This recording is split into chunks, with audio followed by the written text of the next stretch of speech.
Well, in a moment, we're going to speak more about a story we brought you earlier in the bulletin. That's to do with some of the online attacks directed at the Home Affairs Minister, Aaron Motsoaledi. It's all to do with a decision by Cabinet not to renew the Zimbabwe exemption permits. That would mean people around 200,000 Zimbabweans who are in this country either working or studying under that dispensation now have a 12-month grace period to seek other means to stay in the country legally. To talk more about these attacks, then we're joined by Minister in the Presidency, Mondli Gungubele. Minister, a very good evening to you. Welcome to News at Prime. Is this morphing into a diplomatic spat? We are very careful. Good afternoon, good evening, Mkhototo. We are very careful to say it's a diplomatic spat, because the kind of response we are indicating is towards certain people in South Africa who seem to mobilize in a manner that is very dangerous against the minister in particular, who is executing the laws of the state, who is trying to ensure that this is a country of laws. Now, there is a campaign which is finding expression in Twitter and other places that is attacking the minister in his person, in his capacity, which borders on putting his life in danger, as if he is implementing his family law. That is what we are trying to reprimand. But we're very careful to say diplomatic spats, because diplomatic spats is when there's when there's fight between us and Zimbabwe as a government. And you say it's bordering on a threat to Dr. Motsoaledi's life, possibly. Are the threats at this point directed at him? Are they limited just to social media? A number of information that has been circulated is actually dealing with him in person. All the unprintable language used and all the horrible wishes for his life being made. And the point we're making is that if we allow that to happen and the state doesn't speak,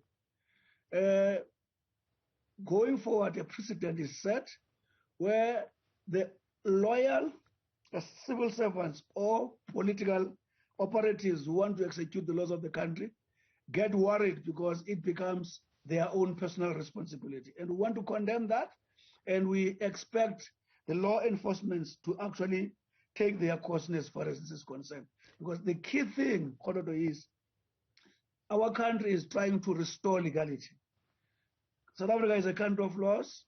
We want to make sure that everyone who's in South Africa is documented, because the issues of crime and lack of documentations, they coincide a lot. That has been proven over time. And you were rightfully saying that there isn't an official spat between the South African government and Harare, because the Zimbabwe embassy in Pretoria, in fact, has urged people to behave in a way that promotes good relations. Yet we are seeing, for example, people based here in South Africa, one gentleman, I think, in Sandton is where he's based, who was in a back and forth, in fact, with Clayson Manyela from the International Relations Department. And you worry about how far that sort of mobilization can go. And I'm wondering if you think the government in Zimbabwe may be able to help you to call off this sort of threat. So far, Khododo, we are comfortable with the embassy statement. All we're saying as a country, we're taking a responsibility to send us a clear state message that we are not going to tolerate people who have become comfortable criminals in our country, because laws have not been on their way. To say to them, we are trying to implement the laws of this country, and nothing is going to stop this country from doing so. A productive relationship between Zimbabwe and South Africa is only sustainable and productive if it is legal. Any other relationship is not good for both Zimbabweans and South Africans and the entire SADC. Any indication yet, Minister Gungubele, from the about 200,000 people we're reading who would be affected by the phasing out of these Zim exemption permits? Any indication of how many have indeed opted to go back home, perhaps, and how many want to take up the grace period? What we've discovered is that roughly at a time when the dispensation was provided or granted, you had more than 200,000 to nearly 300,000 people who actually, amongst them, seeking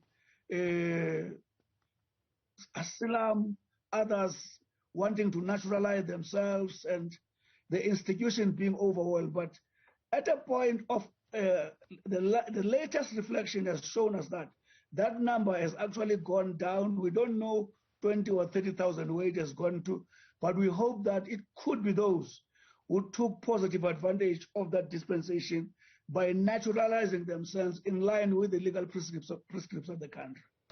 The grace period is for another year. What happens at the beginning of 2023 with those who would have not perhaps pursued the opportunity to get other paperwork? Will they be deported immediately? They will have to be confronted with the laws of the country. If they do not align with the laws of this country, normal consequences will follow. So that's deportation? All the normal consequences of the law, depending on the situation of each and every individual. If you are not a legal South African, it means you belong somewhere. You have to go to where you're supposed to go. And if you resist it, then other measures will be taken. We reflected, you and I, in our conversation about the statement from the embassy in Pretoria, the Zimbabwe embassy. Is there space, do you think, at all, or need at all, for a higher-up conversation about this issue, perhaps with President Mnangagwa himself? Listen, this country historically has demonstrated, Mkhototo, how it attached significance and weight to peaceful ways of resolving problems. Any positive reinforcement of assisting South Africa to be a legal country, of ensuring that between us and all South Africans, whether they are immigrants, there's legality that ensures stability, so that we can send a message to investors that this is a country of laws. Therefore, whatever intervention will always be appreciated as long as it reinforces legality, which is a key basis for sustainable nation. Minister in the Presidency, Mondli Gungubele, grateful for your time tonight, so thank you. Thank you, Mkhototo. Thank you for your viewership. Thank you very much.